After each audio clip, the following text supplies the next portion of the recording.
इस कार्यक्रम के पुण्यार्जक हैं जैन इंटरनेशनल सेवा ऑर्गेनाइजेशन जीसो। निःशुल्क जैन माइनॉरिटी कार्ड प्राप्त करने के लिए 9059054563 व्हाट्सएप पर हाय सेंड करें और अपने नाम के साथ निःशुल्क जैन माइनॉरिटी कार्ड अभी प्राप्त करें। गुरु ने शिष्य से पूछा, गुस्सा आए तो क्या करे? शिष्य ने कहा, थोड़ी देर रुके और गहरी सांस ले। गुरु ने शिष्य से पूछा, गुस्सा, गुरु पूछ रहा है, शिष्य नहीं। गुरु ने शिष्य से पूछा, गुस्सा आए तो क्या करे? क्या थोड़ी देर गहरी सांस ले। गुरु ने पुनः पूछा, उसके बाद भी गुस्सा न रुके तो क्या करे? बोला, सामने वाले के सांस को रोक दे। क्या करे? सामने वाले के सांस को रोक दे। खैर, ये बात हंसने की नहीं है, ये बात समझने की है। यदि मनुष्य थोड़ा हास्य और विनोद का स्वभाव अपना लेना तो भी अपने भावनाओं पर नियंत्रण और अनुशासन रखने में समर्थ हो सकता है। जब कभी भी ऐसी स्थिति आए क्रोध की, तो हास्य और प्रमोद का रास्ता अपना लो। चीजें ठीक हो जाएगी, चीजें नियंत्रित होगी, आपके अंदर एक प्रकार का अनुशासन उत्पन्न होगा और जीवन में संतुलन घटित होगा। जब भी हो पत्नी पति पर चिल्लाई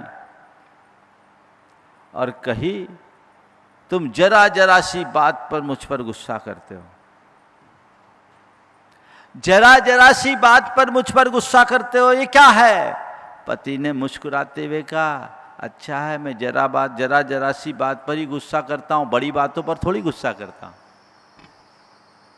मैं जरा जरा सी बातों पर गुस्सा करता हूं, बड़ी बातों पर गुस्सा थोड़ी करता हूं। बात इतनी है, एक थोड़ी सी सकारात्मक दृष्टि ने पूरे भावधारा को परिवर्तित कर दिया। क्रोध को क्षमा से और साहस में परिवर्तित करने की कला हमें सीखना चाहिए। दूसरी भावना है भय की भावना। लोगों के हृदय में बहुत ज़्यादा भय होता है। कई लोग बहुत घबराते हैं, है अपनी दुर्बलता। कई लोग तो ऐसे होते हैं कि कुछ चीज़ों से इतने ज़्यादा डरते कि नाम सुनते ही कांपने लगते हैं। भय एक भावनात्मक दुर्बलता है, और जब मन भयातुर होता है तो हमारा चित्त अशांत और उद्विग्न हो जाता है। इस भावना पर अनुशासन क्या है? सतर्कता। व्यक्ति का निर्भय होना उसे स्वच्छंद बना सकता है, लेकिन व्यक्ति की सतर्कता उसे सुरक्षित रखती है। एक बार कोविड के दौर में एक व्यक्ति ने कहा, भाई सबको जो भारत सरकार की गाइडलाइन थी उसके अनुरूप सुरक्षा की व्यवस्था थी, और हमने पूरी सुरक्षा के प्रावधानों को बना रखा था। एक व्यक्ति ने मुझसे कहा कि महाराज आप डरते हो। बोले क्यों? बोले महाराज आत्मा मर नहीं सकती तो डरते क्यों?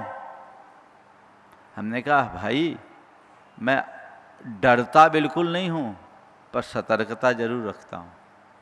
डर और सतर्कता में अंतर है। डर और सतर्कता में अंतर है। डरने वाला व्यक्ति घबराता है और सतर्क रहने वाला व्यक्ति समस्याओं से पार होता है। मैं मानता हूं कि मेरी आत्मा का कुछ भी होने वाला नहीं है, पर यह कोविड एक संक्रमण है। अगर कोई व्यक्ति ये सोच ले कि आत्मा अजर अमर अविनाशी और जहर पी ले, तो उस आदमी को आप समझदार कहोगे कि पागल? बोलो क्या होगा? अरे डरने का क्या बात है, डरने की क्या बात है, जहर पी लो, आत्मा थोड़ी मरेगी। ऐसे लोगों को कौन समझाए? भगवान भी नहीं समझा सकते, इनको तो पागल खाना भेजने में ही समझदारी। मैंने उससे कहा कि भाई मैं डरता नहीं, पर सतर्कता जरूर अपनाता हूं, और ये सतर्कता भी अनुशासित भय का उदाहरण है। प्रिकॉशन तो रखना होगा ताकि ये संक्रमण का शिकार ना हो जाऊं। अगर संक्रमण किसी तरह से मुझे आक्रांत करता है तो मेरी चर्या क्रियाएं सब खत्म हो जाएगी, मेरा धर्म ध्यान नष्ट हो जाएगा, और मेरी आयु अगर इसी माध्यम से पूरी हो गई तो मेरी समाधि संकट में आ जाएगी, जो मेरे जीवन का मूलभूत लक्ष्य है वो खत्म हो जाएगा। बंधुओं, जीवन भावनाओं से ही चलता है, ये बात समझने की है। जितने भी महान आत्माएं हैं वो अपनी भावनाओं के बल पर शिखर पर पहुंचे। आज मैं अपने मार्ग में आगे बढ़ रहा हूं, अपने मार्ग में टिका हूं तो अपनी भावनाओं के बल पर ही हूं। मेरा संकल्प मेरी भावनाओं से पुष्ट होता है, और यही संकल्प मुझे सिद्धि के शिखर तक पहुंचा रहा है। भावना ऊर्जा देती है, गति देती है, लेकिन यदि मेरी भावनाओं का नियंत्रण खो गया, अनुशासन खो गया, मैं भ्रष्ट हो जाऊंगा, लक्ष्य विमुख हो जाऊंगा, और लक्ष्य विमुख और पथ भ्रष्ट होने के बाद मैं कहीं का नहीं रहूंगा। आज चाहे भगवान महावीर की बात हो, ऋषभदेव की बात हो, श्री राम की बात हो, या श्री कृष्ण की बात हो, या किसी भी महापुरुष की बात हो, या परम पूज्य गुरुदेव की बात हो, वे जहां तक पहुंचे हैं उसके पीछे मूल ताकत भावना की थी, पर केवल भावना की नहीं, अनुशासित भावना की। ये भावना का अनुशासन ही हमारी शक्ति बनती है। छोटी सी भावना भी बड़ा परिणाम देती है। देखने को लगता है कि काम छोटा है, लेकिन भावना प्रगाढ़ हो तो साधारण भी असाधारण कर बन जाता है। देखो, कहते श्री कृष्ण जब हस्तिनापुर गए, दुर्योधन ने उनके शाही भोज का इंतजाम किया, लेकिन श्री कृष्ण कहाँ गए? विदुर के घर। और क्या खाए? वहां साग बनी हुई थी। दुर्योधन के मेवे तजकर साग विदुर घर खाए। आप लोग बोलते हो क्या है? जब उनसे कहा गया कि हमारे पास कुछ नहीं, साग है, तो श्री कृष्ण ने कहा तुम्हारे साथ केवल साग नहीं, साग के साथ प्रेम का अमृत भी है, भावों का अमृत भी है। भावना का अमृत परोसना सीखिए। जीवन की धारा को तदनुरूप बदलना शुरू कीजिए, तभी जीवन बेहतर होगा, जीवन सुंदर होगा, जीवन में भव्यता की प्रतिष्ठा होगी। आज जरूरत है अपनी भावनाओं को बदलने की। कई बार आप लोग देखिए कि क्रोध में आप क्या क्या कर बैठते। एक आईटी इंजीनियर बॉस की डांट सुना, भड़क गया, गुस्से में भर गया, अपने गुस्से को नियंत्रित नहीं कर पाया, अपना लैपटॉप वहीं पटक दिया, लैपटॉप खराब हो गया। अपने सहकर्मियों को भला बुरा कहना शुरू कर दिया। बाद में उसके इस व्यवहार को देखकर उसे सस्पेंड कर दिया गया। बाद में उसे होश आया, पश्चाताप हुआ, हाय मैंने गलती कर लिया। पर क्यों? ये काम तो पहले ही कर देते तो ये समस्या क्यों होता है? ऐसा रोजमर्रा के जीवन में होता है। आज मैनेजमेंट की कला सिखाने वाले कहते हैं इमोशन पर कंट्रोल करना जरूरी है। इमोशन कंट्रोल क्या है? भावना पर अनुशासन। यही तो सीखना है। आप लोग कई बार अपने जीवन में ऐसा अनुभव किए होंगे, कई बार ऐसे प्रसंग आए होंगे गुस्से में आपने किसी को कुछ बोल दिया,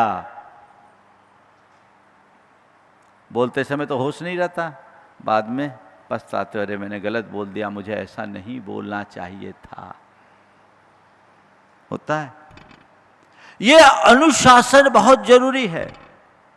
इसी तरह डर है तो सतर्कता अपनाइए। सतर्क रहना समझदारी है और भयातुर होना नादानी। डरिए मत, पर चलिए तो सावधानी से, कदम कदम फूंक फूंक कर रखिए। यदि व्यक्ति अपनी भावनाओं पर अनुशासन रखना सीख लेता है तो वो डरता बिल्कुल भी नहीं है, पर सतर्कता कभी नहीं छोड़ता। और ध्यान रखने की बात है, डरने वाले कभी बचते नहीं और सतर्क रहने वाले कभी असुरक्षित नहीं होते। डरोगे तो मरोगे और सतर्कता अपनाओगे तो सुरक्षित रहोगे। हमने सुना एक बार मौत निकली, रास्ते में एक व्यक्ति से भेंट हो गई। व्यक्ति ने पूछा कहाँ जा रही हो? उसने कहा आज 1000 लोगों को मारना है, मैं उनको मारने जा रही हूँ। बोले 1000 लोगों को मारने जा रही? बोले हाँ। मौत लौट कर आई, प्लेग फैला, 10,000 लोग मर गए।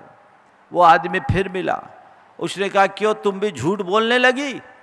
बोली थी 1000 को मारना है, तुम 10,000 को मार आई। मौत ने कहा मैंने तो 1000 को ही मारा, बाकी 9,000 तो मेरे डर से मर गए। मैंने तो 1000 को ही मारा, बाकी 9,000 मेरे डर से मर गए। बस यही डर है, इसे दूर भगाना है।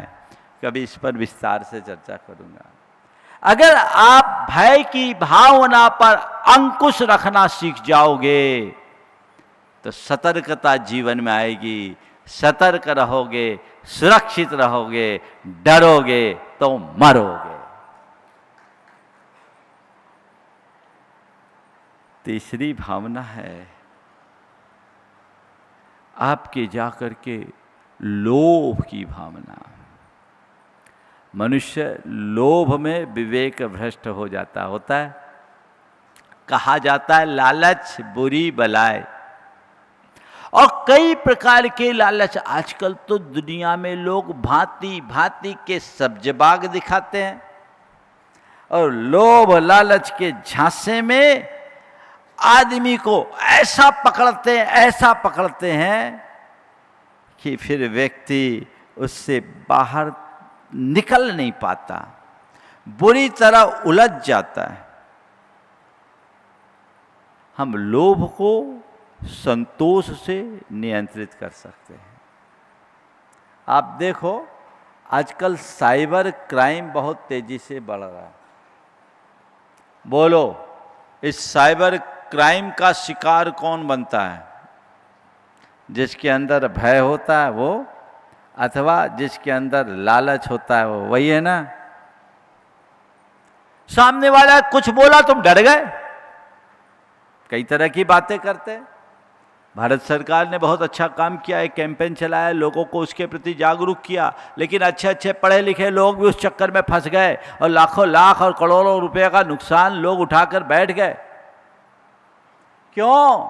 भय के कारण। समझदारी से भय दूर होता है। सही समझ रखोगे भय किस बात का?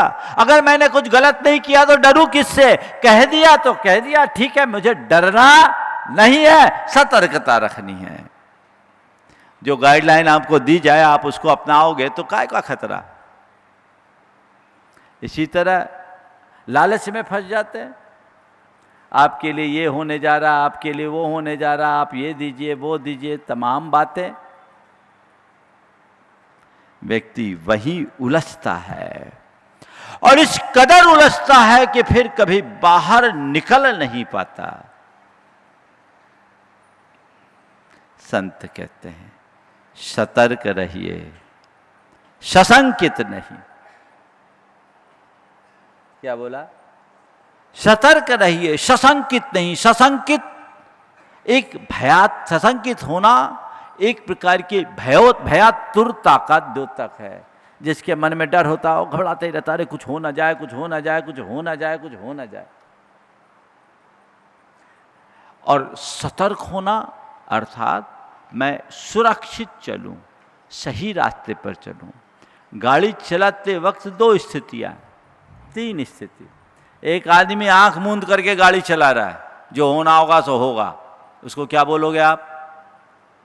ऐसा आदमी गाड़ी चलाने लायक है क्या? बोलो। जो होना होगा सो होगा, आंख मूंद करके गाड़ी चला रहा है, उसके लिए क्या बोलोगे आप? समझदार बोलोगे क्या? आप लोग ऐसा कभी करते हो? बिल्कुल नहीं, करना भी मत। दूसरा आदमी गाड़ी चला रहा है, अरे भाई गाड़ी चला रहा हूँ, क्या एक्सीडेंट ना हो जाए, क्या एक्सीडेंट ना हो जाए, क्या एक्सीडेंट ना हो जाए, क्या एक्सीडेंट ना हो जाए। इस मानसिकता से गाड़ी चलाने वाले का क्या होगा? वो गाड़ी चलाते वक्त भी बड़ा उद्विग्न होगा, अंदर से परेशान होगा, और नेगेटिव वाइब्रेशन छोड़ने के कारण ना होने पर भी एक्सीडेंट हो सकता है, क्योंकि उसका मानसिक संतुलन नहीं है, अंदर से डरा हुआ है। लेकिन गाड़ी मुझे चलानी है तो कुशलता के साथ, सतर्कता के साथ, सजगता और सावधानी के साथ चलानी है। इस समझ के साथ जो गाड़ी चलाएगा वो कुशलता पूर्वक अपने गंतव्य तक पहुंच पाएगा, है ना? तो बस मैं आपसे इतना ही कहता हूं। गुरुदेव का एक बहुत अच्छा हाइकू है, आंखें न मूंदो, नहीं आंखें दिखाओ, सही क्या देखो। आंखें न मूंदो, नहीं आंखें दिखाओ, सही क्या देखो।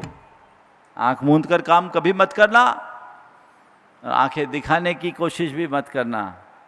समझ के साथ, विवेक के साथ काम करो। आवेग में बहोगे मरोगे, विवेक अपनाओगे तरोगे।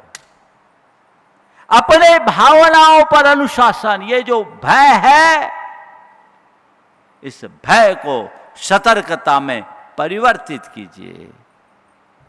सही समझ से दूर किया जा सकता है। लोभ है, लालच है, इसको संतोष से दूर कीजिए। लोभ लालच को अपने चित्त पर हावी मत होने दीजिए। जीवन सुंदर बनेगा, फिर आपको कुछ करने की बात ही नहीं होगी। अनुशासनहीन लोभ मनुष्य को अनैतिक रास्ते पर भटका देता है। होता है ऐसे लोग धन कमाने के लिए अनुचित रास्ता अपना लेते हैं। इस कार्यक्रम के पुण्यार्जक हैं जैन इंटरनेशनल सेवा ऑर्गेनाइजेशन जीसो। निःशुल्क जैन माइनॉरिटी कार्ड प्राप्त करने के लिए 9059054563 व्हाट्सएप पर हाय सेंड करें और अपने नाम के साथ निःशुल्क जैन माइनॉरिटी कार्ड अभी प्राप्त करें।